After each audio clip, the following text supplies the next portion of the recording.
and within us cause us to want to even strive harder to make our lives as God would have it be, that we can join them one day. That's what some of us tried to say to the family a mere few hours ago. Live in such a way as to where there will be a grand homecoming, a homecoming of all homecomings, when we rejoice around the throne of God to sing praises to God forever and forever. The Bible pictures death accurately. And according to the Apostle Paul in Philippians 1, it can be a gain. According to 1 Corinthians 15:57, it's a victory. According to 2 Timothy 4, 6, and 7, and 8, it's a departure from a life of temptation, of sin, of tragedy, of troubles, of pain, of sorrow, to where all of those things are gone and will forever be with the Lord. Consider how you're living and whether or not it's right in God's sight. Beautiful robe so white, beautiful land of light, beautiful home so bright, where there shall come no night. Beautiful crown I'll wear, shining and bright o'er there, yonder in mansions fair, gather us there. Beautiful robe, beautiful land, beautiful home, beautiful band, beautiful crown, shining so fair, beautiful mansion bright, gather us there. Beautiful thought to me, we shall forever be thine in eternity, when from this world we're free, free from its toil and care, heavenly joys to share. Let me cross over there, this is my prayer. Beautiful road, beautiful land, beautiful home, beautiful band, beautiful crown, shining so fair, beautiful mansion bright, gather us there. Beautiful things on high, over in yonder sky, thus I shall leave this shore, counting my treasures o'er, where we shall never die, carry me by and by, never to sorrow more, heavenly store. Beautiful, beautiful roads of light, beautiful land of light, beautiful home so bright, beautiful, beautiful land of light, beautiful, beautiful, beautiful crown, shining so fair, beautiful mansion bright, gather us there, yes, gather us there.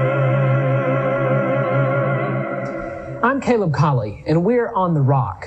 Is it possible that some people disbelieve in God simply because they have a bias against God? Apparently, some people disbelieve in God not because the evidence favors evolution or a big bang, but simply because these people like the idea of the non-existence of God. Take Charles Darwin, for instance. Darwin, for one reason or another, was determined not to believe in God. Darwin, on more than one occasion, said that it is reasonable to believe in God, but Darwin personally hated the idea. Darwin even wrote that it is extremely difficult or impossible to believe that this immense and wonderful universe, including man, all came about by the result of blind chance or necessity. Darwin wrote that he even felt compelled to look for an original cause for everything. Darwin tried to find God. in spite of himself. So what was it that kept Darwin from finding the true God? Surely there were people willing to tell Darwin about the Creator and how to be saved. Apparently, it was because Darwin's oldest daughter, Annie, tragically died at the tender age of 10. Darwin's wife was a devout believer in God and Christianity, but when Annie died, Darwin decided firmly that he could not believe what his wife believed. He developed a bias against God. May we never disbelieve in God just because of foolish bias. Join us next time on The Rock.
There was a Jewish man named Saul who was educated, dedicated to his work, self-assured, well-known to the public. He always tried to live up to what his conscience told him was right and wrong.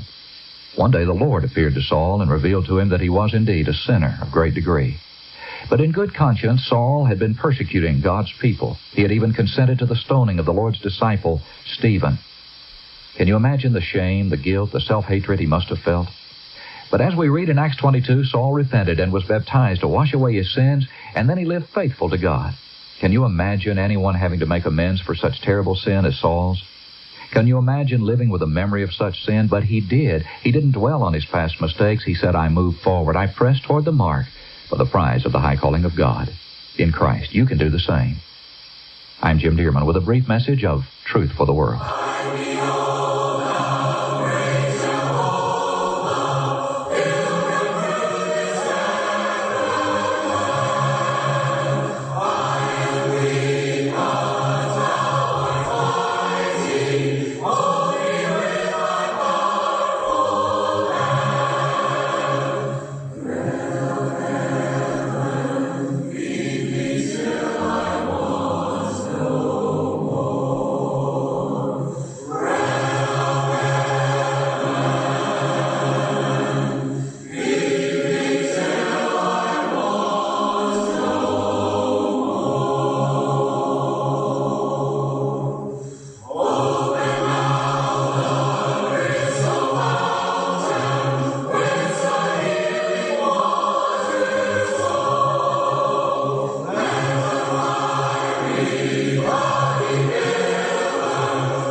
I'm Caleb Colley, and we're on The Rock.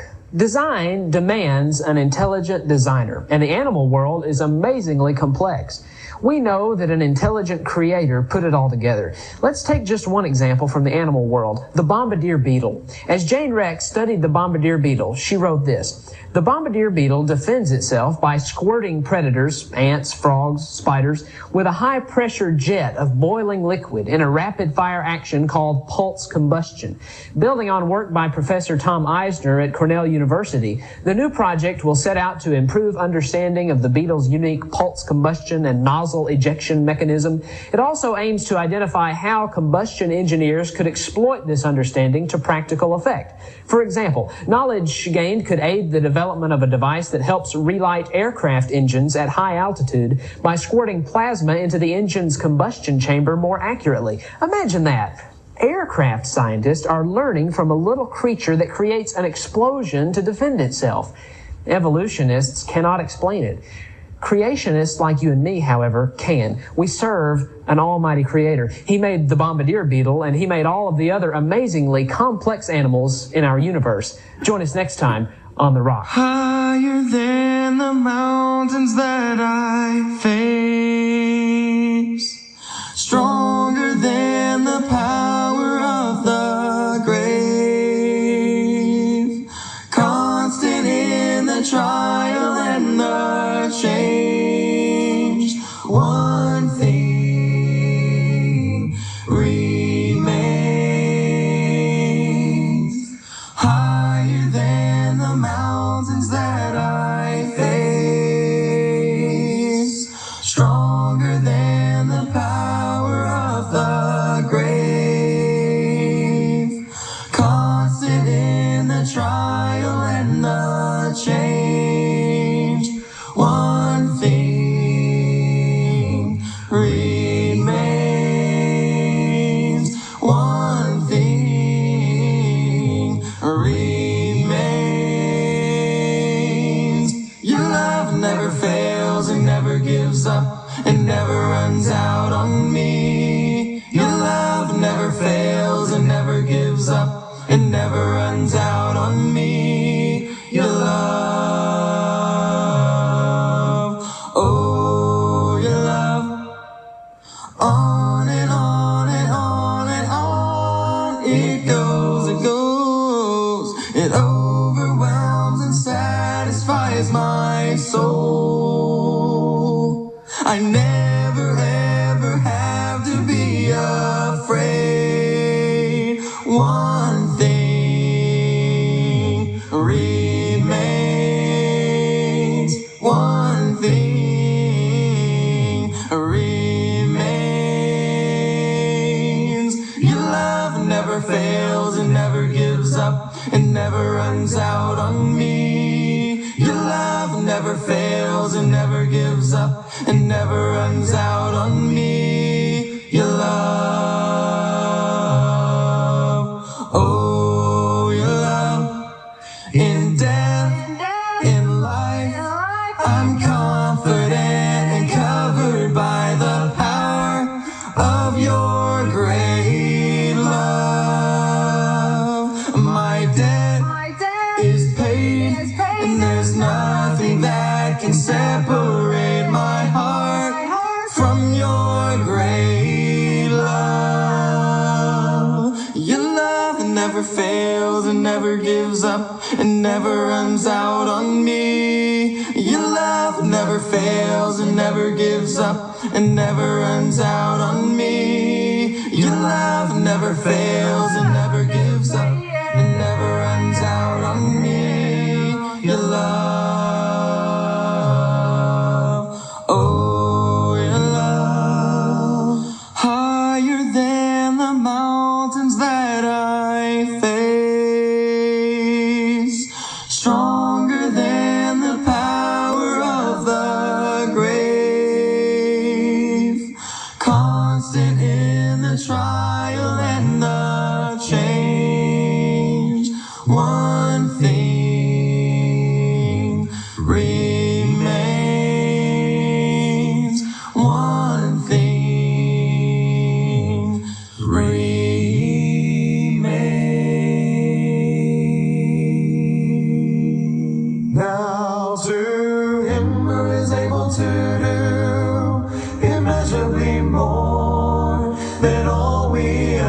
imagine, according to his power that is at work within us now. To him who is able to do immeasurably more than all we ask or imagine, according to his power that is at work within us. To him be the glory of the church and the glorious church and throughout all generations, throughout all generations, the glorious church and throughout all generations, throughout all generations, the glorious church and throughout all generations. To him who is able to do immeasurably more than all we ask or imagine, according to his power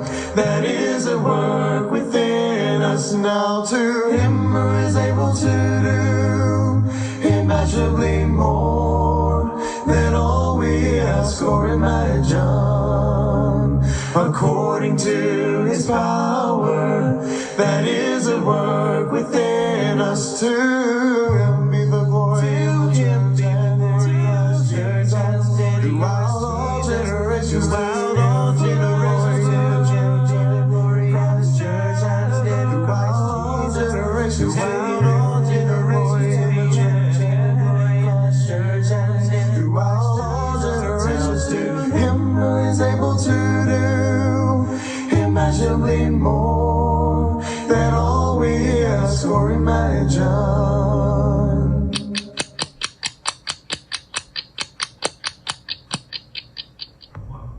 After a time of hospitalization, a woman with a terminal illness returned home to die, but her little girl was not aware of her terminal status.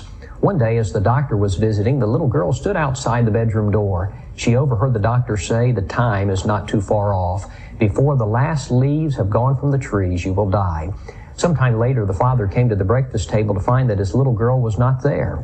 After searching for her, he found her outside in the front yard. His heart was broken as he watched her picking up leaves from the ground and using thread to tie them back to the limbs of the trees. The little girl was trying to do something that we know cannot be done, and that is stop death. Hebrews 9:27 says, "It is appointed unto men once to die, and after this, the judgment." I'm Don Blackwell with 60 seconds about the second coming, and remember, the Lord may come again at any second.